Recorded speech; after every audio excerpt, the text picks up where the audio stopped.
Sarah Martinez wiped the sweat from her forehead as she finished hanging the last shirt on the clothesline. The Texas sun beat down mercilessly on the small ranch house she had called home for 8 years. 8 long years of marriage that had slowly turned from hopeful to heartbreaking. Her husband Miguel came stomping through the back door, his boots heavy against the wooden floor. Sarah could tell by his expression that another month had passed without the news they both desperately wanted to hear. She wasn't pregnant again.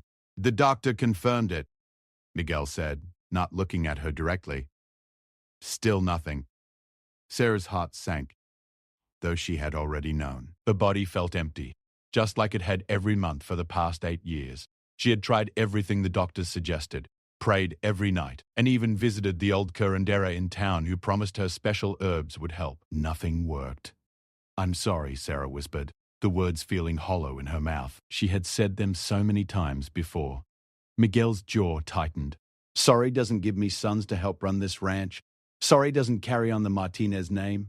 The coldness in his voice cut through Sarah like a knife. This wasn't the same man who had courted her with flowers and sweet words when she was 19, that Miguel had promised to love her no matter what. This Miguel looked at her like she was broken, useless. "Maybe we could consider adoption," Sarah suggested quietly, though she knew it would anger him. "Adoption?"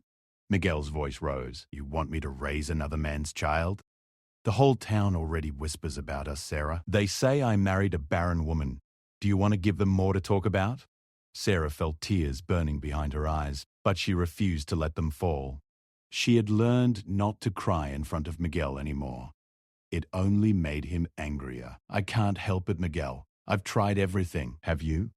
Or maybe God is punishing us for something. Maybe he's punishing me for marrying someone who can't fulfill her most basic duty as a wife." The words hit Sarah like physical blows. She gripped the edge of the kitchen sink to steady herself. Outside, she could hear the cattle lowing in the distance, a sound that used to bring her comfort. Now everything about this place felt like a prison. That evening, Miguel's mother Elena arrived for dinner, as she did every Sunday. Elena Martinez was a small woman with sharp eyes and an even sharper tongue. She had never approved of Sarah, and the lack of grandchildren had only made her disapproval grow stronger. "Still no good news?" Elena asked the moment she walked through the door, her eyes scanning Sarah's flat stomach. "No, Mama," Miguel answered for his wife. Still nothing. Elena shook her head dramatically. 8 years, Miguel. 8 years and nothing to show for it. My neighbor's daughter-in-law had 3 babies in 5 years. 3 healthy boys. Sarah continued setting the table, pretending she couldn't hear the conversation. But Elena wasn't finished. "You know, mijo, in my day, if a woman couldn't give her husband children, there were other arrangements that could be made. A man has needs. A man has a right to sons." Sarah's hands trembled as she placed the forks beside each plate. She knew exactly what Elena was suggesting. She had heard the whispers around town about men who took second wives or mistresses when their first wives couldn't have children. "Mama," Miguel said, but his voice lacked any real protest. "I'm just saying, there are options. Maria Gonzalez's daughter Rosa is 22 and very fertile. She already has 2 children, even though she's not married. She would be grateful for a good man like you." Sarah felt the room spinning around her. She excused herself quietly and went to the bathroom, where she finally let the tears fall. When she returned, the conversation had moved to other topics, but the damage was done. She could see Miguel looking at her differently, like he was seriously considering his mother's words. Over the next few weeks, things grew worse. Miguel stopped coming home for lunch. When he did come home in the evenings, he barely spoke to Sarah. He started going to town more often, claiming he needed supplies or had business to attend to.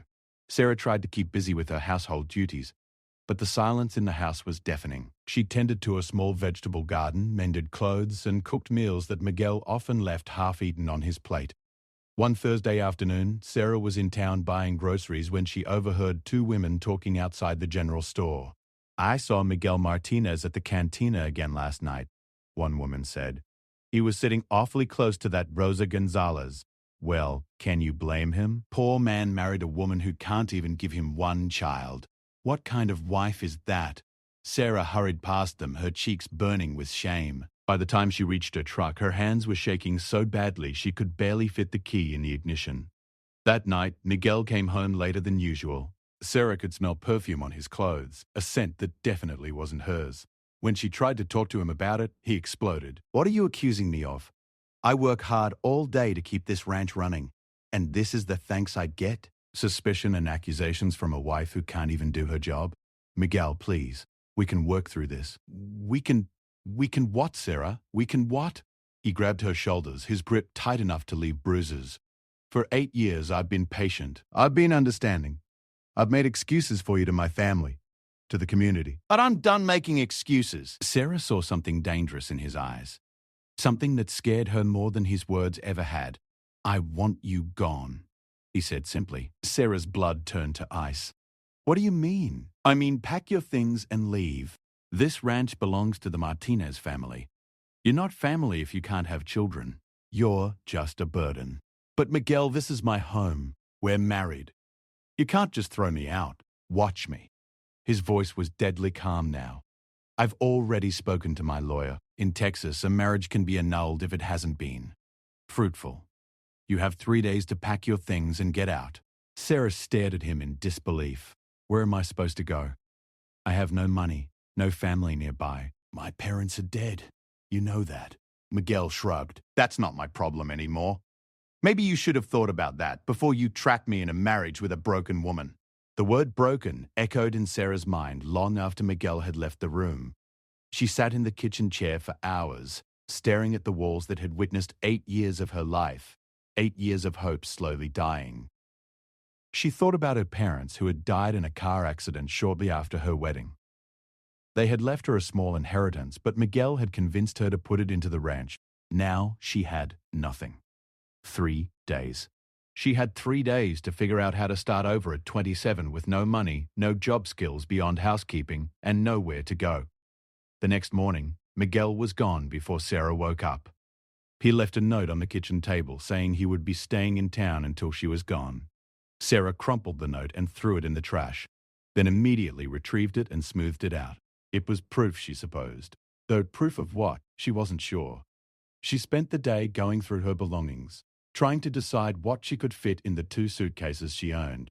Most of her clothes were practical ranch wear. She had one good dress, the blue one she had worn to church every Sunday. She carefully folded it and placed it in the bottom of the first suitcase. Her jewelry box contained her wedding ring, a simple gold band that now felt like a shackle around her finger. She took it off and held it in her palm, remembering the day Miguel had placed it there. They had been so young, so full of hope and dreams about their future together. Now those dreams lay shattered around her feet like broken glass. Sarah walked through each room of the house, saying goodbye to the life she had built there. The kitchen where she had cooked thousands of meals, the living room where she and Miguel used to sit together in the evenings, planning improvements to the ranch, the bedroom where she had cried herself to sleep so many nights, wondering why her body wouldn't do what seemed to come so naturally to other women. In the barn, she said goodbye to the animals, the horses, the few cattle they owned, the chickens she had raised from chicks. They would all stay with the ranch, of course. They belonged to Miguel. Everything belonged to Miguel.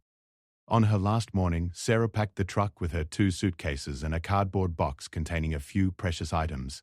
Photo albums, her mother's cookbook, and a quilt her grandmother had made. She left her key on the kitchen counter and walked out the front door without looking back. She had no destination in mind. She simply drove, heading north on Highway 83, away from everything she had ever known.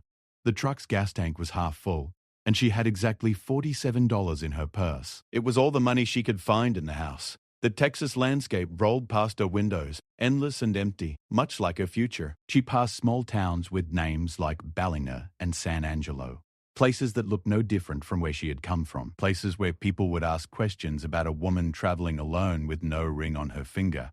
As the sun climbed higher in the sky, Sarah's truck began making strange noises. The engine coughed and sputtered, and she could see steam rising from under the hood. Her heart sank as she realized what was happening. The truck was overheating, probably from lack of maintenance. Miguel had been responsible for keeping the vehicles running, and this old truck had been neglected for months. She pulled over to the side of the highway, turned off the engine, and sat in the sudden silence. Around her, There was nothing but scrubland and distant mountains, no buildings, no people, no help in sight. Sarah put her head in her hands and finally allowed herself to cry. Not the quiet tears she had shed in private for years, but deep, wrenching sobs that came from a place of complete despair.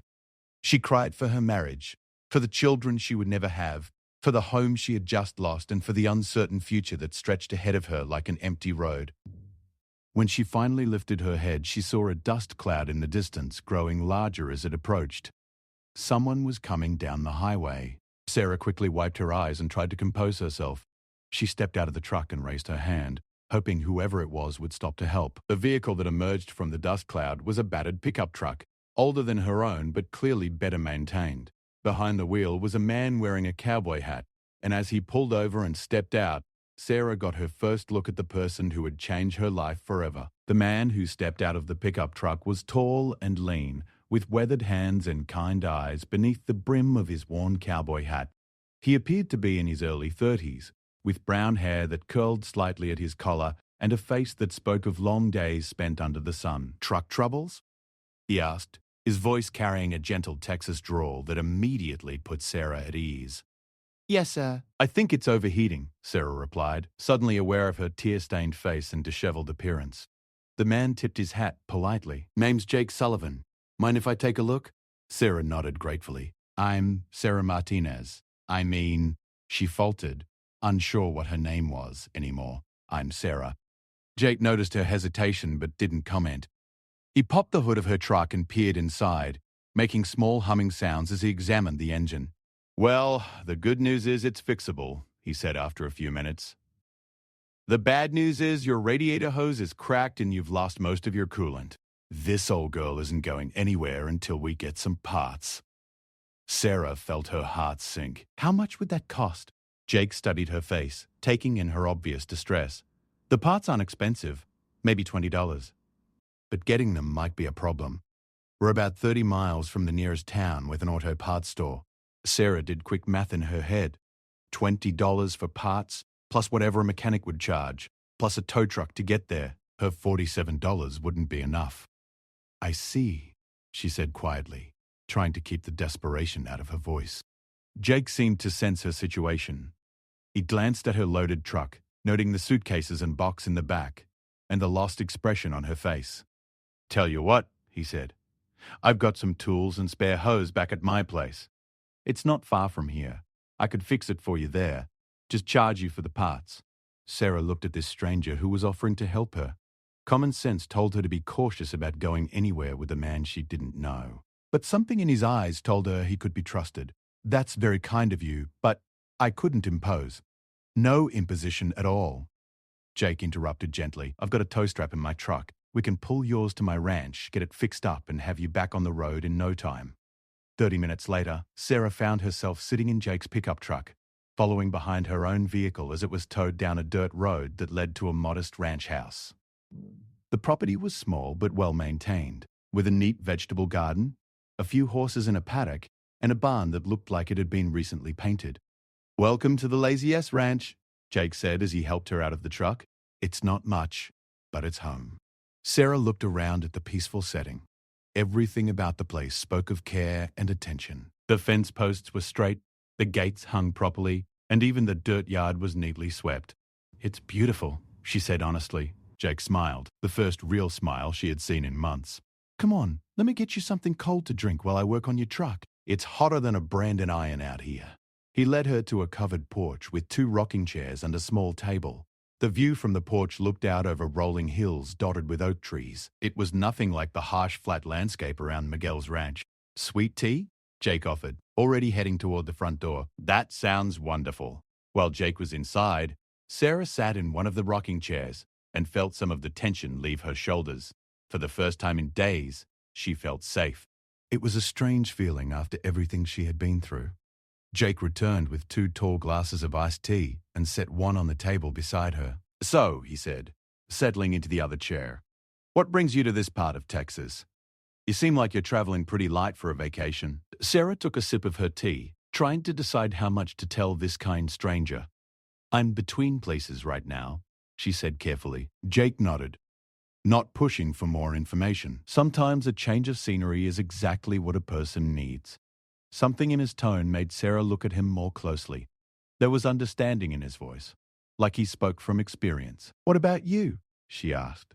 "Have you always lived here?"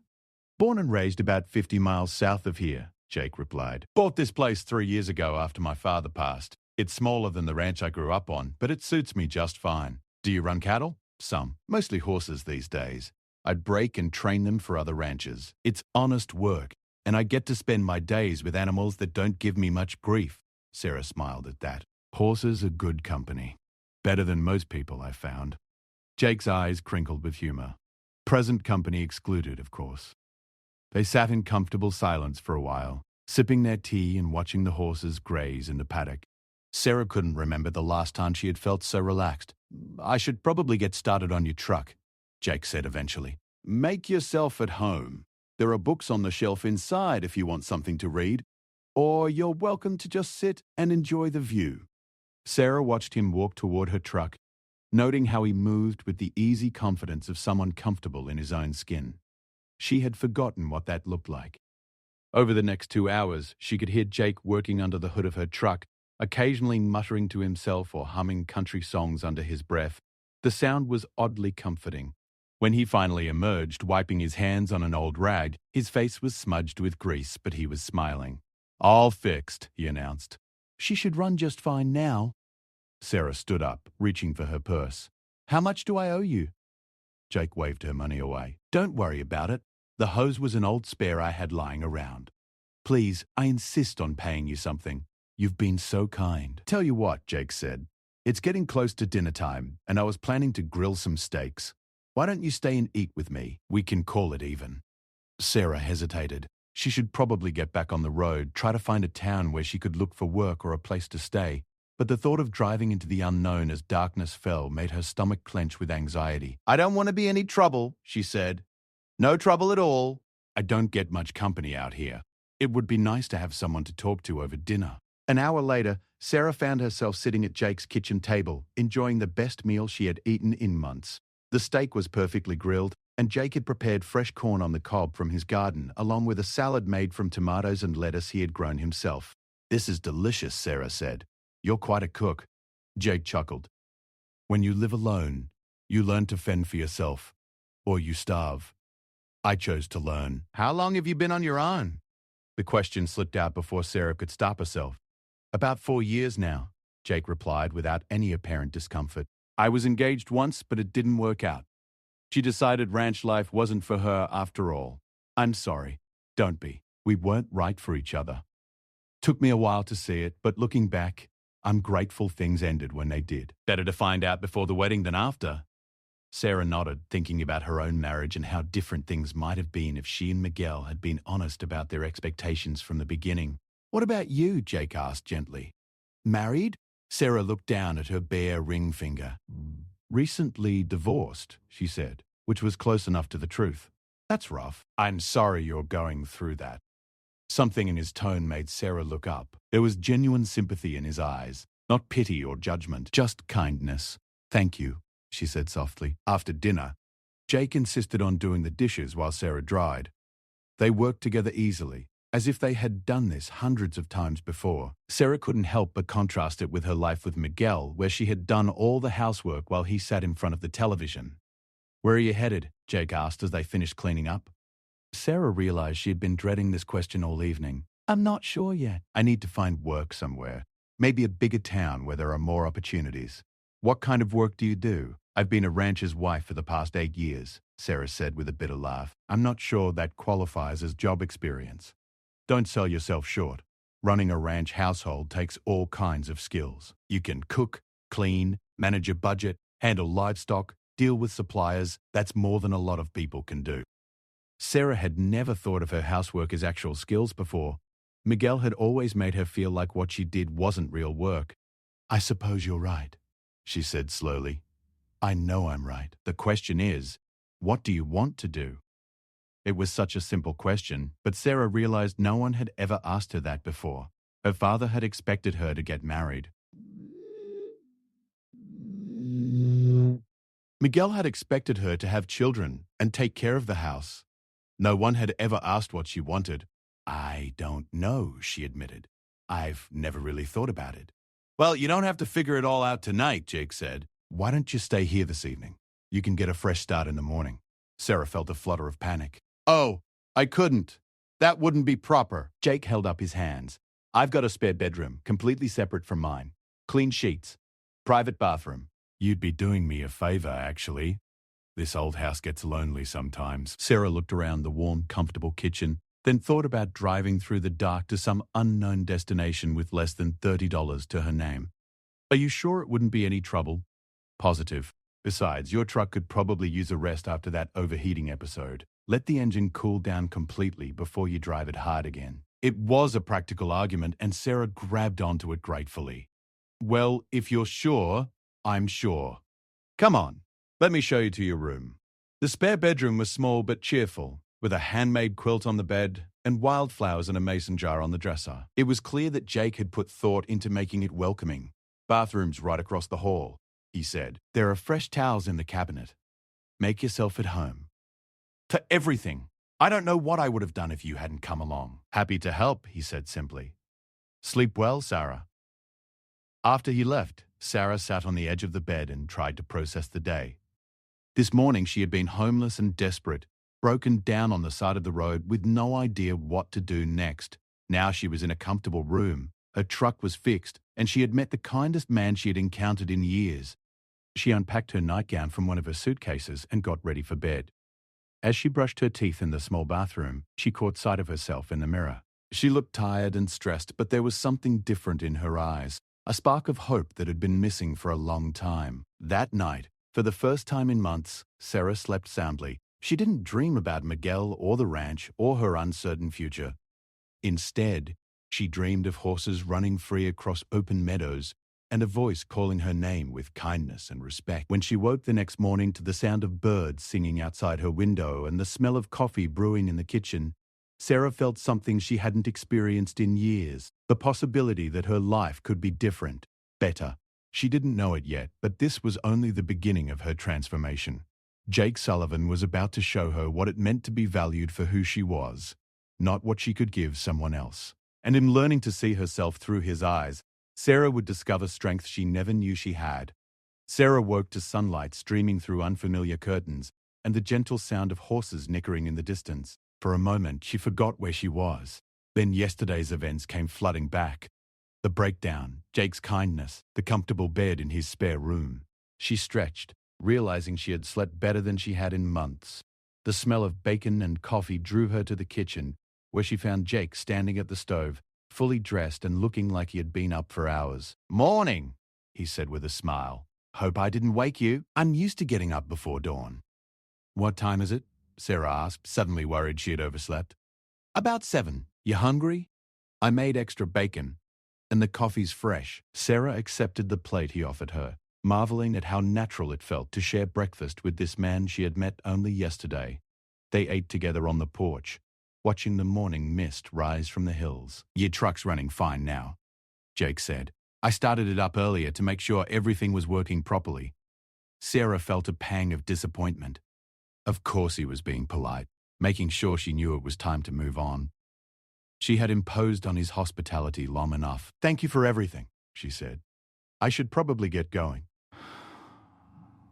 I want to reach the next town before the day gets too hot." Jake was quiet for a moment, then set down his coffee cup and looked at her directly.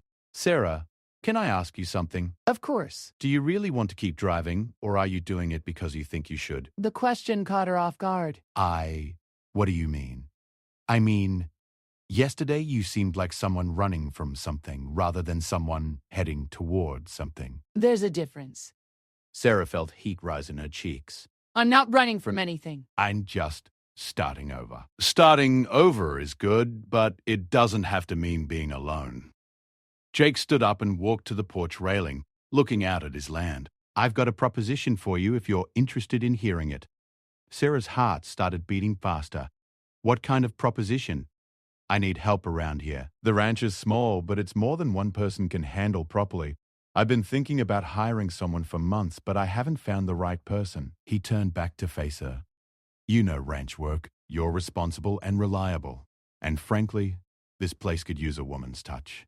I'm good with horses and fixing things, but I'm terrible at making a house feel like a home. Are you offering me a job? I'm offering you a partnership. Room and board, plus a fair salary. You'd help with the horses, manage the household, maybe help me expand the vegetable garden, whatever you're comfortable with.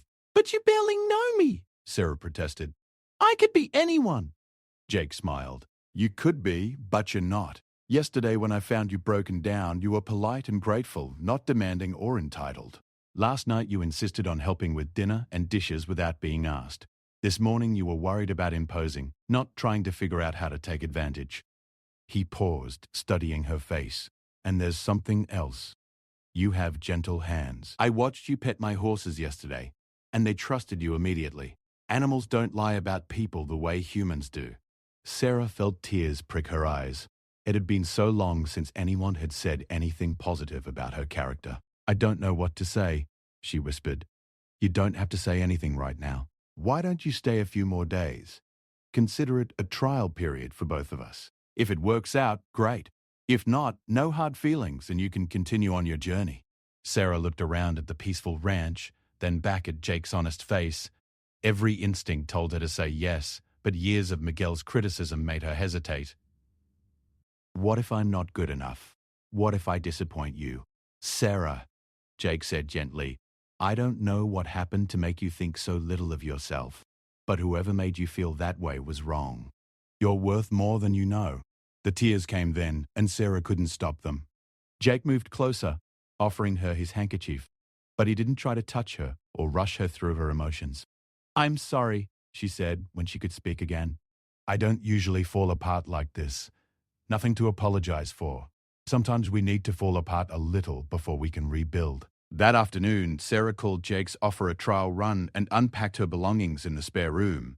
Jake showed her around the ranch properly, explaining his daily routines and introducing her to each of his horses. This is Thunder, he said, stroking the neck of a large black gelding. He was a problem horse when I got him. Previous owner said he was untrainable, too aggressive. Sarah approached slowly, letting Thunder smell her hand before touching him. The horse's ears pricked forward with interest rather than fear. What was wrong with him? She asked. Nothing that patience and kindness couldn't fix. Turned out he'd been mistreated. Made to feel like he was always in trouble. Once he learned he could trust people again, he became one of the gentlest horses I've ever worked with. Sarah understood the parallel Jake was drawing, and she appreciated that he had made it without being heavy-handed about it. Over the following days, they settled into a comfortable routine. Sarah took over the cooking and household management, tasks that felt familiar but somehow different in this context. When she cooked for Miguel, it had been an obligation, something she was expected to do perfectly or face criticism. Cooking for Jake felt like a gift she was choosing to give. Jake, meanwhile, made her feel like a true partner. He asked her opinion about everything from which horses to work with next to how to arrange the furniture in the living room. When she suggested expanding the vegetable garden to include herbs, he immediately started planning where to put it. You have good instincts, he told her one evening, as they sat on the porch planning the garden layout. I never would have thought to plant basil near the tomatoes. My grandmother taught me that. She said companion planting was like friendship in the garden. Some plants help each other grow.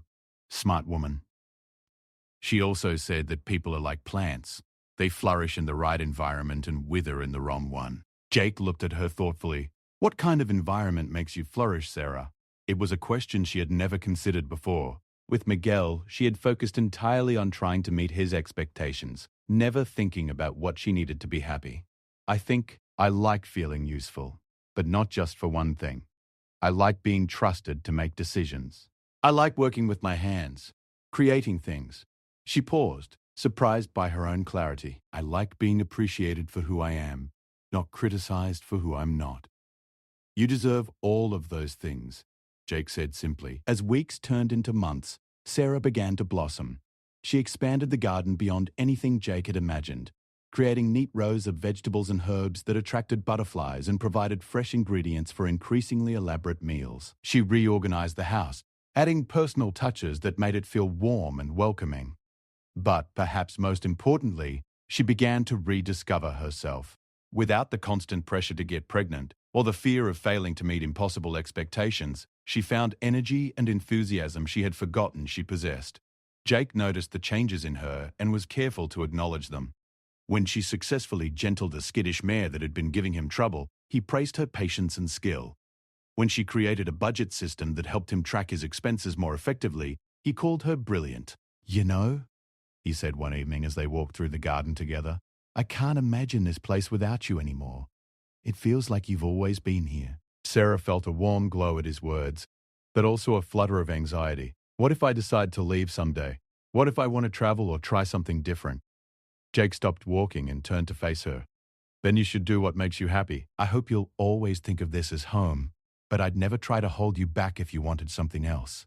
It was the opposite of everything Miguel had ever said to her. Miguel had seen her as his property, something that belonged to him, and should have no desires beyond serving his needs.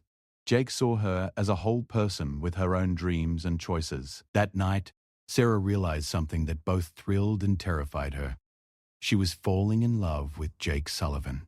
Not the desperate, clingy love she had felt for Miguel in the early days of their marriage, but something deeper and more mature. She loved the way Jake treated her as an equal, the way he listened to her ideas, the way he never made her feel like she was lacking or broken.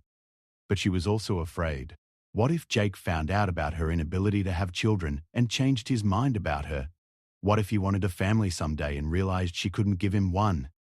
She decided to tell him the truth. If he was going to reject her, better to know now before her heart became even more involved. The next evening, after dinner, she asked him to sit with her on the porch. Her hands were shaking as she tried to find the words. "Jake, there's something I need to tell you about my marriage, about why it ended." Jake set down his coffee and gave her his full attention. "Okay. I can't have children," she said quickly before she lost her courage. "We tried for 8 years and I never got pregnant. My husband said I was broken, useless. That's why he threw me out." She waited for Jake's expression to change, for the kindness in his eyes to turn to disappointment or pity. Instead, he reached over and took her hand gently. "I'm sorry your husband was such a fool," he said quietly. Sarah blinked in confusion. "What? Any man who would throw away a woman like you over something like that is an idiot. You're not broken, Sarah. You're one of the strongest, most capable people I've ever met." "But what if you want children someday?" "What if?" Jake squeezed her hand. "Sarah, I've been thinking about my future a lot lately, about what I want my life to look like. And what I want is a partner who loves this land the way I do, who shares my values, who makes me laugh and challenges me to be better." He paused, looking directly into her eyes. "I want someone who looks at a problem horse and sees potential instead of trouble. Someone who can turn a house into a home with herbs and flowers and good cooking. Someone who's brave enough to start over when life knocks her down." Sarah's heart was racing. "Jake, what I'm trying to say is, I love you, Sarah. Not for what you might give me someday, but for who you are right now. If children come into our lives somehow, wonderful. If not, that's fine too. What matters is that we'd face whatever comes together." Sarah felt tears streaming down her face, but these were tears of joy, not sorrow. "I love you too," she whispered. "I was so afraid to tell you." Jake pulled her into his arms, and Sarah felt something she had never experienced before. Complete acceptance. Total safety. The knowledge that she was loved exactly as she was. 6 months later, they were married in a simple ceremony in town, with the justice of the peace and 2 witnesses Jake knew from the feed store. Sarah wore her blue dress, the one good outfit she had brought with her, and Jake wore his best jeans and a shirt she had ironed for him that morning. It was nothing like her first wedding, which had been a big, elaborate affair with Miguel's extended family filling the church. This ceremony was quiet and meaningful, focused on the promises they were making to each other rather than impressing anyone else. That night, as they sat on their porch watching the stars come out, Sarah reflected on the journey that had brought her to this moment. A year ago, she had been broken down on the side of the road with no money, no hope, and no idea what her future held. Now she was married to a man who valued her for who she was, living on a ranch that felt like home, and planning a life filled with possibilities she had never dared to imagine. "What are you thinking about?" Jake asked, noticing her contemplative mood. Just how different everything is now. How different I am. You're not different, Jake said softly. You're just finally free to be yourself. Sarah smiled, realizing he was right. The strength, kindness, and capability had always been inside her. She had just needed someone to see it and give her space to let it flourish. As if reading her thoughts, Jake added, "You know what I think?" "What?" "I think sometimes the best things in life come when we least expect them, when we're not looking for them or trying to force them to happen." Sarah nodded, thinking about how she had been simply trying to get from one place to another when her truck broke down and brought Jake into her life. "Maybe being thrown away was the best thing that ever happened to me," she said. "Maybe I needed to lose everything to find what really mattered." Jake smiled and pulled her closer. "Well, I'm grateful for whatever brought you to me, even if it was painful at the time." They sat together in comfortable silence, watching the moon rise over the hills. Sarah thought about Miguel and wondered if he was happy with Rosa Gonzalez. She found that she genuinely hoped he was. Her anger toward him had faded, replaced by gratitude for the hard lesson he had taught her about her own worth. She had learned that she didn't need to be useful to someone else to have value. She didn't need to fulfill someone else's expectations to be worthy of love. She was enough, exactly as she was. A year later, something unexpected happened. Sarah was working in the garden when she heard a car pull into the driveway. She looked up to see a social worker getting out of an official-looking sedan, holding the hand of a small girl who couldn't have been more than 6 years old. "Mrs. Sullivan?" the woman called out. "I'm Janet Williams from Child Protective Services. I believe you called about emergency foster care?" Sarah wiped her hands on her apron and walked toward them, confused. She and Jake had discussed fostering children someday, but they hadn't made any formal application yet. Jake emerged from the barn, looking equally puzzled. "I think there's been some mistake. We haven't called anyone." Janet checked her paperwork. "Oh, I see the confusion. You're on our emergency placement list. The Hendersons were supposed to take Emma here, but they had a family emergency.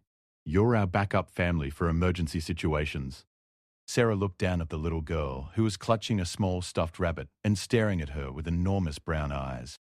The child's clothes were too small and her hair needed washing, but there was something about her that reminded Sarah of herself at that age. Lost and trying to be brave. "What happened to her family?" Sarah asked quietly. "Car accident 3 days ago. Emma was with a neighbor when it happened. She has no other relatives able to care for her right now." Sarah felt her heart break for this child who had lost everything, just as she once had. She knelt down to Emma's eye level. "Hi, Emma. I'm Sarah. Are you hungry? I was just about to make some lunch." Emma nodded solemnly, still not speaking. Jake moved closer, his voice gentle. "We'd be happy to help Emma, wouldn't we, Sarah?" Sarah looked up at her husband and saw the same compassion in his eyes that she felt in her own heart. "Of course we would." That afternoon, while Emma napped in the spare room that had once been Sarah's, Jake and Sarah sat on their porch discussing this unexpected development. "Are you okay with this?" Jake asked. "I know we talked about fostering, but we weren't planning to start so soon." Sarah thought about the scared little girl sleeping upstairs, alone in the world just as Sarah had felt alone on that highway 2 years ago. "I think maybe this is supposed to happen," she said slowly. "Maybe Emma needs us as much as we needed each other." Jake nodded. "I was thinking the same thing. She seems like she could use some stability, some people who won't give up on her." Over the following weeks, Emma slowly began to trust them. She was quiet at first, obviously traumatized by her loss, but Sarah's patient kindness and Jake's gentle strength gradually coaxed her out of her shell. Sarah found that caring for Emma came naturally to her. She had always thought her inability to have biological children meant she wasn't meant to be a mother. But Emma taught her that motherhood was about love and commitment, not biology. She helped Emma plant a small section of the garden that became hers alone. She read her stories every night and taught her to help with simple cooking tasks. She was there for nightmares and scraped knees and all the small dramas of childhood. Jake, meanwhile, taught Emma about horses and let her help with simple ranch chores. He was patient with her questions and never made her feel like she was in the way. 6 months later, when Janet Williams called to say that Emma's case was being reviewed for permanent placement, Sarah and Jake didn't hesitate. "We want to adopt her," Sarah said firmly. "This is her home now. The adoption process took another year, but finally, on a crisp autumn morning, Sarah and Jake stood in a courtroom and officially became Emma's parents. Emma, now 7 and much more confident, stood between them, wearing a new dress Sarah had made for the occasion. "How does it feel to be Emma Sullivan?" the judge asked kindly. Emma looked up at Sarah and Jake with a smile that could have lit up the whole courthouse. "It feels like home," she said. That evening, the three of them sat on their porch watching the sunset. Emma was curled up between Sarah and Jake, reading a book about horses that Jake had given her. "You know," Jake said to Sarah over Emma's head, "I think your grandmother was right about people being like plants." "How so?" "Look at what can grow when someone finds the right environment. Look at how strong Emma's gotten since she's been with us. Look at how you flourished since that day your truck broke down." Sarah looked at her family, this man who had seen her worth when she couldn't see it herself, and this child who had taught her that love creates families, and felt overwhelmed with gratitude. "Sometimes I think about that woman who was crying on the side of the road 2 years ago," she said. "I wish I could tell her that everything was going to be okay. Better than okay." Jake smiled. "I think she knew deep down. I think that's why she was brave enough to accept help from a stranger." Emma looked up from her book. "Mama Sarah, will you tell me again about how you and Daddy Jake met?" Sarah laughed. "Again? I just told you yesterday. I like it. It's like a fairy tale, but real." So Sarah told the story one more time, about the truck that broke down at exactly the right place, and the cowboy who stopped to help, and how sometimes the worst day of your life can turn out to be the first day of your real life beginning. As she spoke, Sarah realized that Emma was right. It was like a fairy tale, but better because it was true. She had been left to die, abandoned and broken, but instead she had found life. Real life, with all its challenges and joys and unexpected gifts. She had learned that being thrown away by someone who couldn't see her value didn't diminish that value. It had just made room for people who could appreciate the gifts she had to offer. Looking at her daughter and husband in the golden light of sunset, Sarah Sullivan knew that sometimes the best stories begin with an ending. Sometimes you have to lose everything to find what you were really meant to have all along.